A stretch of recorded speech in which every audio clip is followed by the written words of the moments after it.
विद्युत क्षेत्र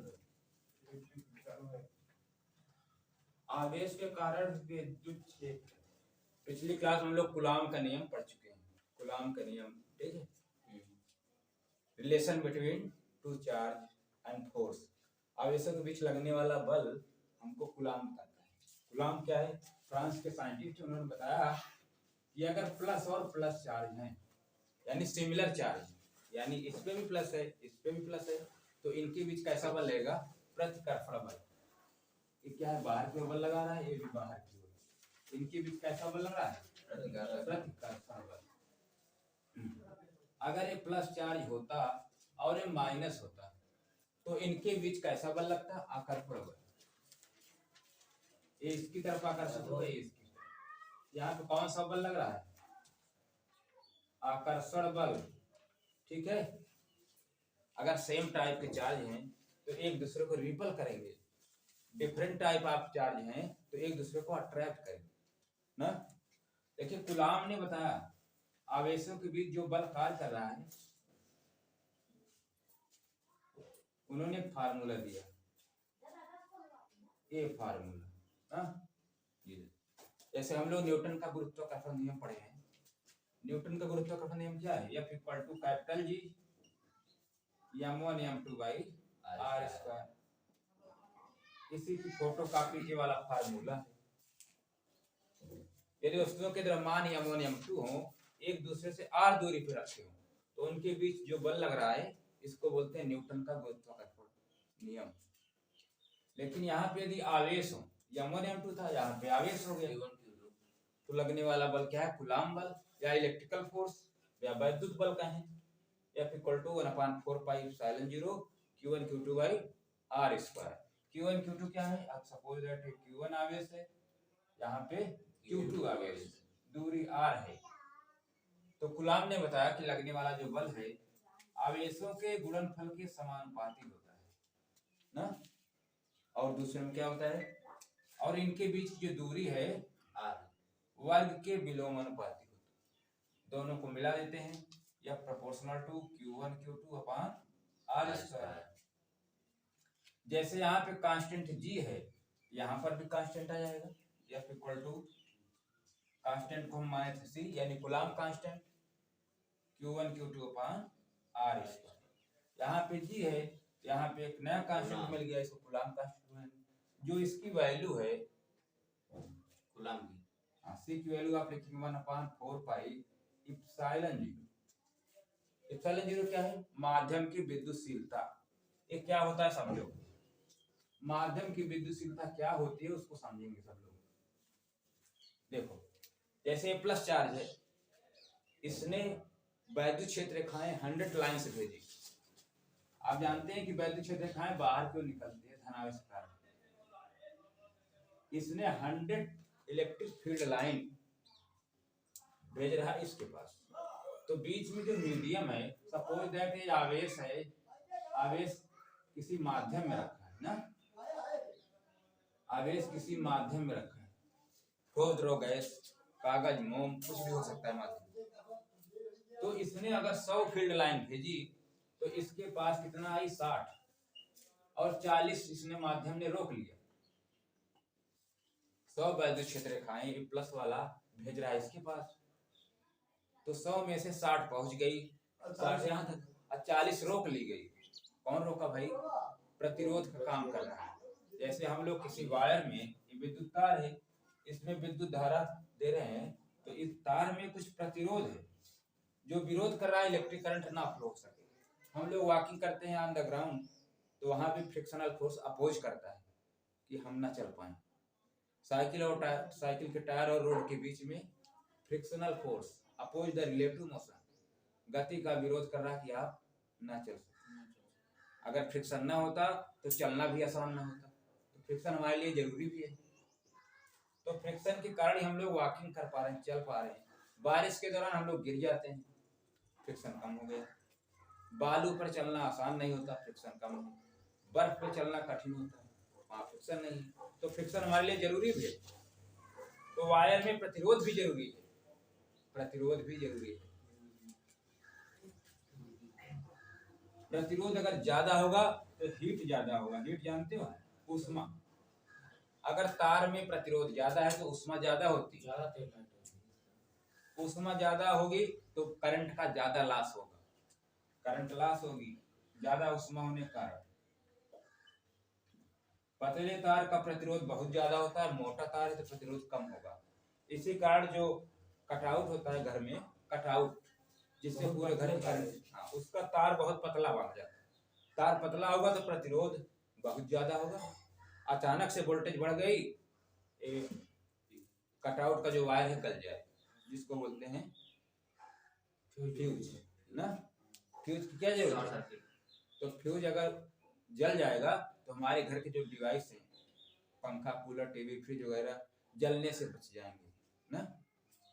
तो यहाँ पे जो माध्यम काम कर रहा है, प्रतिरोध का काम कर रहा है। तो 100 फील्ड लाइन इसने भेजा तो 40 रोक ली गई। तो हम कहेंगे इस माध्यम की विद्युतशीलता है 60। जितनी लाइन पास हो गई उसको क्या बोलेंगे? विद्युतशीलता कितना है? 60। तो एप्सिलॉन 0 क्या है? माध्यम की विद्युतशीलता। द्रव्यमान m1 और m2 कहीं भी रखे हो, ये चाहे जहां रखे हो, किसी माध्यम में रखे हो, तो माध्यम का कोई प्रभाव नहीं पड़ता m1 m2। लेकिन आवेश अगर पानी में रखे हो तो उसमें बल का प्रभाव पड़ता है, कम या ज्यादा। आवेश अगर पानी में रखे हो, वायु में रखे हो, तो वहां पे फोर्स लगने वाला जो है अलग अलग होता है। क्यों ऐसा हुआ?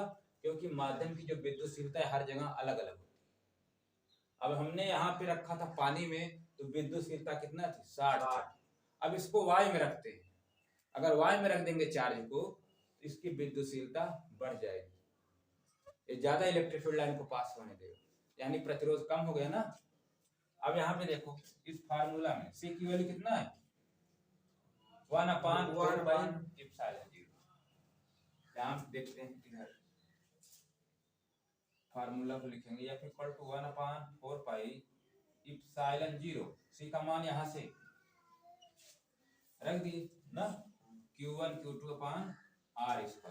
अब देखिए ये क्या है? इनवर्सली है, ये इनवर्सली दिख रहा है नहीं? इसके मान में अगर वृद्धि करेंगे तो ये वाला फोर्स क्या होगा? वीक हो जाएगा। समझ में नहीं? यहाँ पे विद्युतशीलता अगर 60 थी ना, तो लगने वाला फोर्स वीक हो, विद्युतशीलता का मान और कम हो जाए। प्रतिरोध जब बढ़ेगा इसका मान कम हो जाए। प्रतिरोध का मतलब अभी जो मीडियम है एयर है, अगर यहाँ पे तेल में रख देते दोनों आवेश को तेल में रख देते तो इलेक्ट्रिक फील्ड जाने वाली कम हो जाती, लाइट कम मारता है। अगर दोनों आवेश को हमने आयल के पास रख दिया तेल में, तो क्या होगा? अब स्टार्ट लाइन पास हो रही थी, अभी और कम लाइन पास होगी, लाइन जो है कम पास होगी, तो हम कहेंगे इसकी विद्युतशीलता घट गई। ठीक, जब विद्युतशीलता घट गई तो लगने वाला फोर्स क्या होगा? बढ़ेगा। विद्युतशीलता बढ़ गई तो ये फोर्स क्या होगा? कम होगा, वीक होगा। एक दूसरे का इनवर्सल रिलेशन। तो यहाँ पे देखेंगे F equal to 1/4 epsilon 0 Q1 Q2 by R²। ये सबको दिख रहा है? यदि किसी माध्यम में चार्ज रखे हो तो वहां पे क्या होगा? 1/4 epsilon Q1 Q2 by R²। आवेश अगर किसी माध्यम में रखा हो तो फार्मूला एक होगा। यदि आवेश को निर्वात में रखें जहां वायु ना हो, तो यहाँ पर एप्सिलॉन 0 होगा। वायु में ना रखा हो, किसी माध्यम में रखा हो तो एप्सिलॉन। ये माध्यम की विद्युतशीलता है, ये क्या है? निर्वात की विद्युतशीलता है। समझ में? तो किसी माध्यम में रखेगा तो एप्सिलॉन, जब किसी वायु रखेगा तो निर्वात 0। ठीक है, अच्छा। अब इसको हम समीकरण 1 कर ले, इसको समीकरण 2, इसका बटे इसका कर दो, समीकरण 2/1 कर दो ना।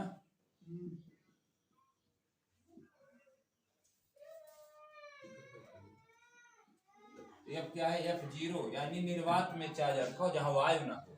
ये किसी माध्यम में जहां पे वायु हो, चार्ज को ऐसी जगह रखो जहां वायु हो, तो इसको अपन इसको कर देंगे। बातें ना करो। 1/4 sign Q1 Q2 by R square, ये तो पूरा कर गया ना। वो भी कर जाएगा 1/4 इप्सिलॉन 0। अब ये वाली वैल्यू क्या होगी, कर जाएगी 4 पाई कैंसिल हो गया, इप्सिलॉन बचेगा वो F 0 0/FM, तो इप्सिलॉन 0 ना। इस पूरे को हम लिखते हैं K इप्सिलॉन 0 ना। तो इप्सिलॉन की वैल्यू क्या लिखेंगे, K इप्सिलॉन 0, बोलो इसका मान निकालने के लिए इसे गुणा कर दें K इप्सिलॉन 0। तो यहाँ पर देखो इप्सिलॉन की यहाँ क्या रखेंगे, K इप्सिलॉन जो ये है इसकी जगह क्या रखेंगे, K इप्सिलॉन 0 इधर। इस वाले में देखो 4 पाई K epsilon 0 Q1 Q2 by R square, ये हमारा कूलाम का फार्मूला है, कूलाम का। अब K क्या है, निर्वात के लिए K का मान 1 होता है, तो फार्मूला जो कूलाम का है इसमें और चेंजिंग कर सकते हैं। 1/4 pi epsilon naught Q1 Q2 by R square, इसकी जो वैल्यू होती है 1/4 पाई इप्सिलॉन 0 की वैल्यू कितना होती है, 9 × 10⁹ 9 ना। सब कुछ पढ़ा चुके हैं, अब नेक्स्ट हेडिंग में चलते हैं। ये सब बता चुके, इसको नोट कर ले सर, सब पढ़ा चुके हैं, पहले इसको नोट कर ले, पढ़ा चुके हैं ना। हेडिंग करो वैद्युत क्षेत्र, लिखवा चुका हूं। अब आगे चलेंगे वैद्युत क्षेत्र। वैद्युत क्षेत्र अब पढ़ाएंगे, वैद्युत क्षेत्र हेडिंग करो। पेपर हो जाए गुरु जी, एक 1.5 घंटा पढ़ाई करिए आप।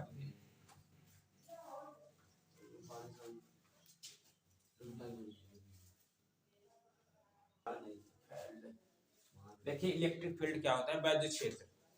वैद्युत क्षेत्र बनने के लिए 2 चार्ज की आवश्यकता होती है, एक अकेला चार्ज वैद्युत क्षेत्र नहीं बना सकता।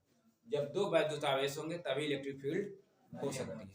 आवेश 2 होते हैं भाई, एक चार्ज हो गया उसको बोलते हैं source charge, source charge, Hindi में कहेंगे स्रोत आवेश, स्रोत आवेश। कोई चार्ज है उसको आप बोलेंगे प्लस क्यू, प्लस क्यू को क्या बोलेंगे, सोर्स चार्ज या स्रोत आवेश। मतलब ऐसा आवेश जो विद्युत क्षेत्र को बना सकता है। एक प्लस क्यू चार्ज है, अपने चारों ओर एक विद्युत क्षेत्र बना सकता है। सीधा ना आवेश कर सकते हैं। जैसे पृथ्वी है, यहाँ पृथ्वी है ना, तो आप जानते हैं पृथ्वी एक तरह का बल लगा रही है अन्य वस्तुओं पे। जैसे सपोज दैट यहाँ सूर्य है, तो पृथ्वी और सूर्य के बीच में गुरुत्वाकर्षण बल लग रहा है ना। यदि किसी वस्तु को हम यहाँ पृथ्वी से फेंकेंगे, ऊपर की ओर थ्रो कर रहे हैं, तो वस्तु नीचे की ओर आ जाती है। ऐसा क्यों, क्योंकि पृथ्वी के अंदर पृथ्वी गुरुत्वाकर्षण बल के कारण वस्तु को नीचे की ओर खींच रही है। तो पृथ्वी की जो चारों तरफ का क्षेत्र बना, ये जो क्षेत्र है इसको बोलेंगे गुरुत्वीय क्षेत्र। वस्तु को हमने फेंका, जब गुरुत्वीय क्षेत्र के अंदर रहेगी, ये गुरुत्वीय क्षेत्र है। अभी उसके ऊपर गुरुत्वीय क्षेत्र नहीं है, अगर मान लें कि इसके ऊपर गुरुत्वीय क्षेत्र नहीं है, हमने एक गेंद लिया, गेंद को इस तरह से थ्रो किया कि गुरुत्वीय क्षेत्र को पार कर गई, ग्रेविटेशनल फील्ड को जब पार कर जाएगी तो गेंद नीचे नहीं आएगी, उसको बोलते हैं पलायन वेग। पलायन वेग पढ़े हो? पलायन वेग क्या होता है? अर्थ पर जो पलायन वेग है 11.2 किलोमीटर पर सेकेंड। अगर इस वेग से हम वस्तु को फेंकें 11.2 किलोमीटर पर सेकेंड, तो वस्तु इस फील्ड को पार कर जाएगी, ग्रेविटेशनल फील्ड को पार कर जाएगी, तो वस्तु पृथ्वी पे दोबारा नहीं आएगी। ऐसे वेग को बोलते हैं पलायन वेग। पृथ्वी पर पलायन वेग होता है 11.2 किलोमीटर पर सेकेंड। अब चंद्रमा पे वायु क्यों नहीं है? उसका मुख्य रीजन है पलायन वेग। चंद्रमा पे वायु क्यों नहीं है? तो पलायन वेग एक चैप्टर है 11th में, पलायन वेग उपग्रहों की गति, चैप्टर का नाम है। तो ये 11 में अगर पढ़े रहोगे तो हो जाएगा। ठीक है, इधर आ जाओ। तो क्यू चार्ज है, क्यू चार्ज क्या है? ये चारों तरफ एक तरह की फील्ड बना रहा है, उसको बोलेंगे, क्या बोलेंगे? Electric field. क्यू आवेश अपने चारों तरफ क्या बना रहा है? Electric field. तो ऐसे चार्ज को जो अपने चारों तरफ फील्ड को क्रिएट कर रहा है, इलेक्ट्रिक फील्ड उसको कहेंगे।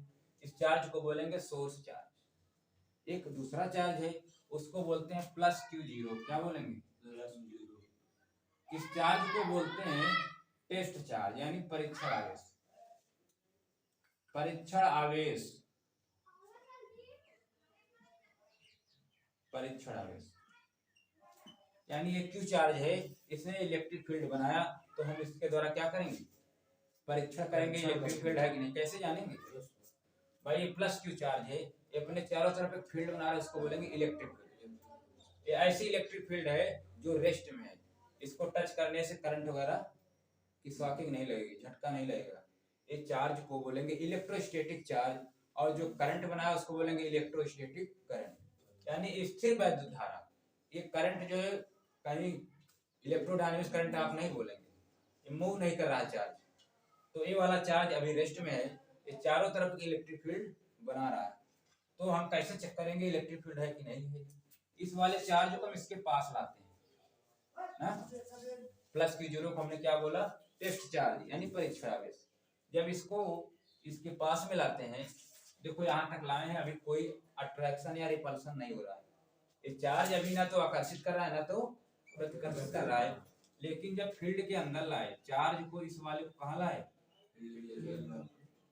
जब अंदर लाए तो देखो ये प्लस है, ये भी प्लस है, कैसा होगा बल? प्लस प्लस प्लस से जब प्लस और प्लस बल है तो एक दूसरे को प्रतिकर्षित करेंगे, प्रतिकर्षा बल लगाएंगे।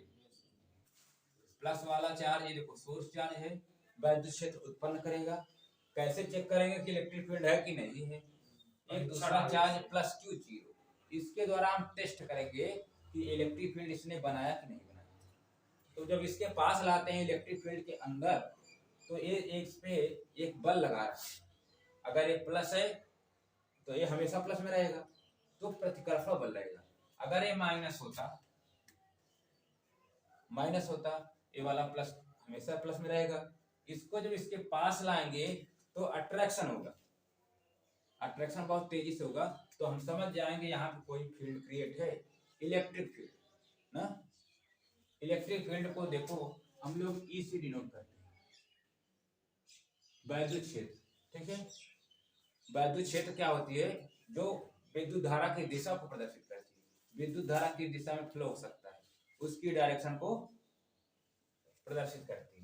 देखो अगर प्लस चार्ज है तो इसके द्वारा जो वैद्युत क्षेत्र रेखाएं होती हैं बाहर की ओर निकलती हैं। वैद्युत क्षेत्र रेखाएं प्लस वाले चार्ज से कहाँ निकलती हैं? बाहर की ओर निकलती है। ये प्लस चार्ज है, ये माइनस वाला चार्ज यहाँ बनाते हैं माइनस, इसमें वैद्युत क्षेत्र रेखाएं अंदर हो जाती हैं। ठीक है, प्लस के कारण वैद्युत क्षेत्र बाहर निकलती हैं और माइनस में क्या होती है? इंटर करती है। ठीक है, अब यहाँ पे देखो अगर एक प्लस चार्ज यहाँ है, एक दूसरा प्लस चार्ज यहाँ है, इसके द्वारा इलेक्ट्रिक फील्ड लाइन बाहर निकली, इसके द्वारा भी बाहर निकलेगी ना, बोलो। यानी प्लस आवेश कारण वैद्युत क्षेत्र बाहर की ओर और इनके कारण भी बाहर की ओर। तो इनके बीच आप देख रहे हैं ना, इनसे इनको कोई मतलब है ना उनको एक दूसरे से कोई मतलब नहीं। आप अपने रास्ते जाओ, हम अपने रास्ते ना, इनको ना तो इनकी जरूरत है ना इनको इनकी जरूरत है। क्या होगा? रिपल्सन होगा। जब हम लोग को किसी की जरूरत होती है तो हम लोग आकर्षित होते हैं, जानते हो ना। गांव देश में जब जरूरत पड़ती है तो हम लोग उनसे लगाव रखने लगते हैं, जब कोई जरूरत नहीं होती तो उनसे क्या मतलब है?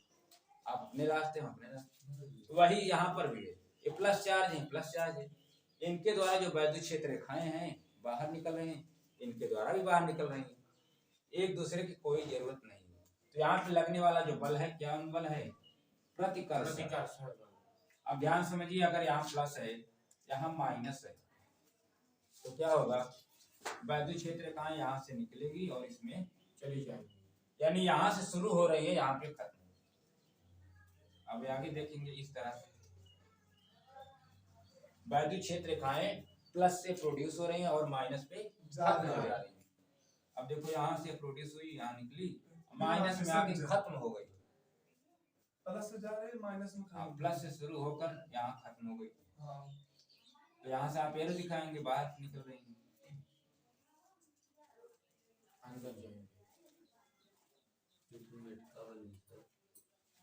चलो लिखो इलेक्ट्रिक फील्ड। विद्युत क्षेत्र ना समझाइए। वैद्युत क्षेत्र रेखाएं, वैद्युत क्षेत्र रेखाएं क्या होती हैं? ये एक तरह की काल्पनिक रेखाएं, कोई रियल में नहीं है कि रेखाएं आपको दिखेंगी, इमेजिनरी लाइन है, ये हमको दिखेगी नहीं। मतलब माना है, माना गया इमेजिनरी लाइन, ऐसा हो रहा होगा। तो इमेजिनरी लाइन है जो प्लस आवेश से निकल के ऋण आवेश की ओर जाती है। ये ऐसी रेखाएं हैं जो वैद्युत क्षेत्र की दिशा को प्रदर्शित करती है। अगर प्लस चार्ज है तो वैद्युत क्षेत्र रेखाएं बाहर निकलेगी, यानी डायरेक्शन बता रहा है ना। वैद्युत क्षेत्र रेखाएं वैद्युत क्षेत्र की डायरेक्शन को डिटरमाइन करेगी। अगर प्लस चार्ज है तो वैद्युत क्षेत्र रेखाएं बाहर की ओर निकल रही ना, माइनस वाले चार्ज में देखो इंटर कर रही, यानी जो वैद्युत क्षेत्र रेखाएं हैं प्लस वाले चार्ज से प्रोड्यूस होगी, यहाँ पे टर्मिनेट हो जाएगी, यानी खत्म हो जाएगी ना। वैद्युत क्षेत्र रेखाएं एक क्लोज कर्व नहीं बनाती। क्लोज कर्व, क्लोज का मतलब समझ रहे हैं? ऐसा नहीं है जैसे हम ऐसे दिखा दें, यहाँ से होते हुए यहाँ तक आए, ऐसा नहीं। वैद्युत क्षेत्र रेखाएं देखो प्लस से निकल कर फिर माइनस में इंटर कर रही हैं, लेकिन ऐसा नहीं है कि यहाँ से शुरू हुई इसमें आई फिर इसमें आई, ऐसा नहीं हो रहा है। यहाँ से निकल रही है माइनस इसमें खत्म हो जा रही है। एक क्लोज कर्व जैसे आप इसमें देख रहे हैं कि प्लस से प्रोड्यूस होकर देखो यहाँ से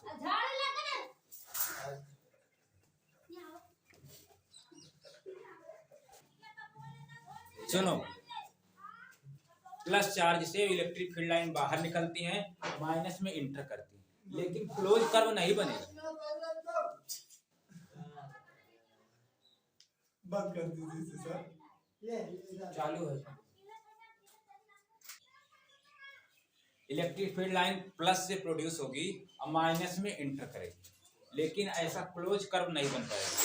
क्लोज का मतलब इसमें से इंटर करके इसमें आई फिर इसमें से इसमें आई, ऐसा नहीं समझा। इस तरह का क्लोज कर्व नहीं बनेगा, ठीक। प्लस से प्रोड्यूस होके इसमें इंटर करेगी, यहाँ पे खत्म हो जाएगी। यहाँ से शुरू होके यहाँ की ओर आई, यहाँ से प्रोड्यूस हुई यहाँ खत्म हो गई, ठीक है। प्लस और प्लस अगर एक दूसरे के समीप रखे हों तो एक दूसरे को क्या करेंगे? रिपल करेंगे, प्रतिकर्षित करेंगे, क्योंकि वैद्युत क्षेत्र रेखाएं बाहर की ओर, इनकी भी बाहर की ओर। यहाँ पे आ जाओ प्लस माइनस, यहाँ से वैद्युत क्षेत्र रेखाएं बाहर इसमें इंटर कर रही, तो एक दूसरे को क्या करेंगे? आकर्षित करेंगे। प्लस से बाहर की ओर, इनसे भी बाहर की ओर निकलती है, सेम टाइप चार्ज है, इस कारण यहाँ पे प्रतिकर्षण हो रहा है। यहाँ से वैद्युत क्षेत्र रेखाएं इसमें निकल करके इसमें आ रही, इसमें से निकली इसमें एंटर किया, तो एक दूसरे को आकर्षित करेंगे। इनको इनकी जरूरत है, इनको इनकी जरूरत है। जब दूसरे की जरूरत होती है तभी तो आकर्षित होते हैं। अगर इनको कोई जरूरत ही नहीं पड़ रही है तो क्या मतलब है? कोई जरूरत नहीं ना। जब पड़ोसी के यहाँ जरूरत पड़ती है तो हम लोग थोड़ा सा झुकाव हो जाते हैं, जरूरत पड़ने पे झुकना पड़ता है। तो वही हाल यहाँ है, जब एक दूसरे को जरूरत पड़ेगी तो आकर्षित होंगे, प्लस माइनस एक दूसरे को आकर्षित करेंगे, क्योंकि यहाँ पे आकर्षण बल लग रहा है, एक दूसरे की रिक्वायरमेंट है। इधर आ जाओ फिर से, प्लस से वैद्युत क्षेत्र रेखाएं बाहर निकल रही हैं। अब यहाँ पे इनके बीच दूरी बहुत कम है, ध्यान समझिए। एक वैद्युत क्षेत्र रेखा और दूसरी के बीच में दूरी बहुत कम है। अब यहाँ आने पे दूरी बढ़ गई, ऐसा इसलिए इनके बीच जो वैद्युत बल है बहुत स्ट्रांग है। वैद्युत बल क्या है?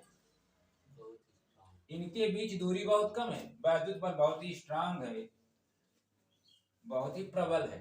अब देखिए यहाँ पे दो वैद्युत क्षेत्र रेखाओं के बीच की दूरी बढ़ गई। दूरी इसलिए बढ़ गई क्योंकि वैद्युत बल लगने वाला क्या हो गया?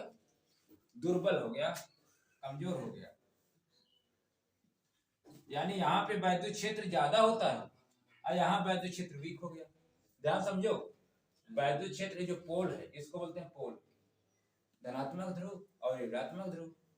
यहाँ पे वैद्युत क्षेत्र बहुत प्रबल होगा, इससे दूर जा रहे हैं वैद्युत क्षेत्र यहाँ वीक हो रहा है, जिसके कारण इनके बीच दूरी बढ़ जा रही है। दूरी बढ़ जाने से वैद्युत बल क्या है, दुर्बल है, इसी कारण दूरी बढ़ गई। यहाँ पे दूरी बहुत कम है तो कहेंगे स्ट्रांग है। कौन फोर्स? इलेक्ट्रिकल फोर्स जो वैद्युत बल लग रहा है बहुत ही प्रबल है। ये वैद्युत क्षेत्र रेखाएं एक दूसरे को कभी नहीं काटती, इनके बीच की जो दूरी है हमेशा फिक्स रहेगी। अब यहाँ से दूरी देखो, ये दूरी जो मेंटेन हमेशा रहेगी, ऐसा नहीं कि दूरी कम ज्यादा हो जाए और ये वाली इससे टकरा जाए, ऐसा पॉसिबल नहीं। ठीक, अब नोट करो वैद्युत क्षेत्र रेखाएं। चैप्टर का नाम जो तुमने पढ़ा है। अब इसे समझाइए। चलो जरा सब लोग समझो। यदि कंडक्टर है, कंडक्टर चालक, कंडक्टर मतलब चालक, जिसमें विद्युत धारा बहुत आसानी से प्रवाहित हो सकती है, उसको क्या बोलते हैं? चालक। चालक में कौन कौन पदार्थ आते हैं? आप कहेंगे सिल्वर, कॉपर ना, तांबा, कॉपर में तांबा, एल्यूमिनियम हो गए, ये सब हमारे क्या है? कंडक्टर पदार्थ है, जिसमें विद्युत धारा आसानी से प्रवाहित होगी। या दूसरे शब्दों में कहें, इसमें प्रतिरोध बहुत कम होता है, प्रतिरोध बहुत कम होता है। जिसमें प्रतिरोध कम होगा विद्युत धारा आसानी से प्रवाहित होगी। सोने में नहीं होता ना, सोने में बहुत कम होगा, विद्युत धारा नहीं प्रवाहित होती। सोना में विद्युत धारा प्रवाहित होगी लेकिन बहुत कम। सोना भी धातुएं है ना, धातु में विद्युत का सुचालक होती है। यहाँ पे हो गया Ag हो गया, सिल्वर, कॉपर, एल्युमिनियम, इसके बाद ही आएगा Au। Au क्या होता है? गोल्ड, गोल्ड, गोल्ड, आयरन, ये सब है। इनकी इलेक्ट्रिक फील्ड उतना अच्छा नहीं होगी, लेकिन सबसे अच्छे इलेक्ट्रिक फील्ड के लिए कौन तार चाहिए? सिल्वर का तार बहुत अच्छा होगा। कॉपर का तार होगा, बहुत अच्छा तार माना जाता है ना। इस सब विद्युत धारा बहुत अच्छे से प्रवाहित होगी। किसी भी चालक पदार्थ के भीतर, ये हमारा कंडक्टर है, वैद्युत क्षेत्र अंदर 0 होता है।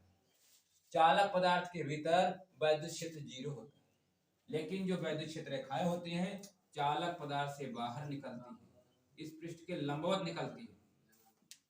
वैद्युत क्षेत्र रेखाएं किसी भी चालक पदार्थ से बाहर की ओर लंबवत निकलती है और इसके भीतर वैद्युत क्षेत्र 0 होता है। चाहो तो ये भी पॉइंट लिख लो, नहीं तो बंद करो। आगे चले सर, ये देगा परीक्षा में, कभी लिखे नहीं। 5 गुण अगर आपको पता है तो काम चल जाएगा। तभी रहने दीजिए। लिखो वैद्युत क्षेत्र की तीव्रता, हेडिंग करो वैद्युत क्षेत्र की तीव्रता। आवाज नहीं, वैद्युत क्षेत्र की तीव्रता एकदम सुलो बोलिए। पहले समझ लो तब तारा पास कीजिए। यही समझ लो। आप बस यही समझा दीजिए। वैद्युत क्षेत्र की तीव्रता। सही गुरुजी। और जो पेपर है, देखो भाई, यहाँ कोई आवेश है प्लस क्यू ना, प्लस क्यू कोई आवेश है, यहाँ से कुछ दूरी पर, मान लो r दूरी, इनका दोनों जने जा जा, हमका नीले छोड़ का पढ़ाऊं। क्यू आवेश है, इससे r दूरी पर एक पॉइंट है P। क्या है? Point P। सुनो भाई, एक आवेश है प्लस क्यू, r दूरी पॉइंट P मान लिया, वहां पे एक चार्ज है Q0 ना, चार्ज Q। तो आप जानते हैं इसके का इस पे बल लगेगा, बल लगेगा नहीं? बल कौन सा बल लगेगा? उसको हम बोलते हैं कूलाम बल। कूलाम बल का फार्मूला है ना, जानते सब लोग। तो इस आवेश पे जो बल लग रहा है तो एक फार्मूला है E = F/Q। क्यों? ये जो फोर्स लग रहा है और ये वाला आवेश,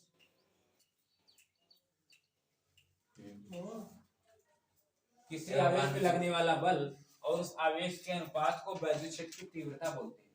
वैद्युत क्षेत्र की तीव्रता को हम लिखते हैं, इस तरह का एरो दिखाते हैं, सदिश राशि है।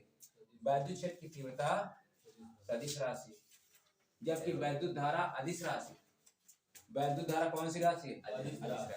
और जबकि वैद्युत क्षेत्र कौन राशि है? सदिश।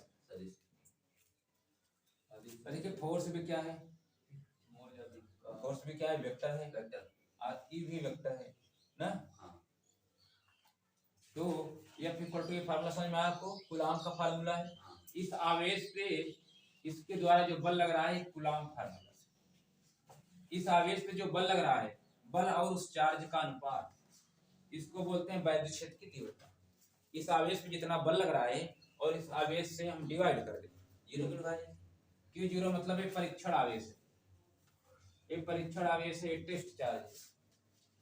तो F और Q0 का जो रेशियो है इसी को बोलते हैं वैद्युत क्षेत्र की तीव्रता। F की वैल्यू यहाँ से रखेंगे 1/4πε0 Q0 पर r²। ये किसका मान है? F का मान अपान Q0।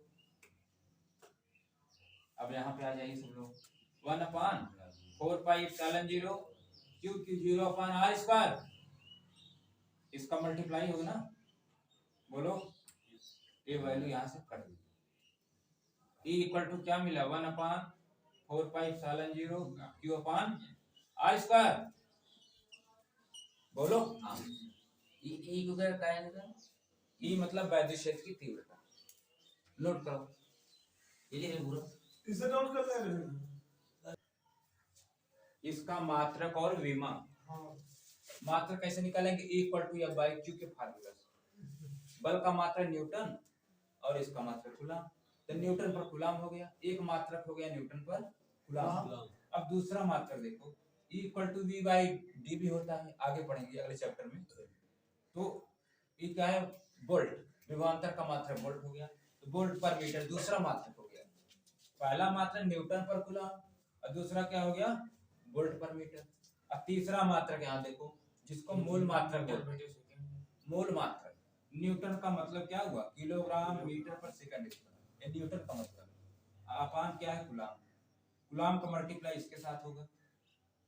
कूलाम को लिखते हैं Q इक्वल टू IT। आवेश की प्रवाह की दर को विद्युत धारा कहते हैं। I बराबर Q अपान T, तो Q बराबर IT। एम्पियर सेकंड मात्रक क्या हुआ? यानी कूलाम को हम लिख सकते हैं एम्पियर सेकंड। अब किलोग्राम मीटर अपनी जगह है, ampere second power 1 power 2 add कर दिए, 3 पावर हो गए ना सेकंड। अब देखो किलोग्राम की विमा होती है m, मीटर यानी दूरी है तो इसको लिखेंगे m ना। हाँ, एम्पियर का a रखेंगे और सेकंड को लिखते हैं t। यहाँ पावर 3 है तो ऊपर करो 3 ना। हाँ, अब यहाँ पे फाइनल किलोग्राम mLT-3 a की पावर -1। ये किसकी विमा है? वैद्युत क्षेत्र की तीव्रता की विमा।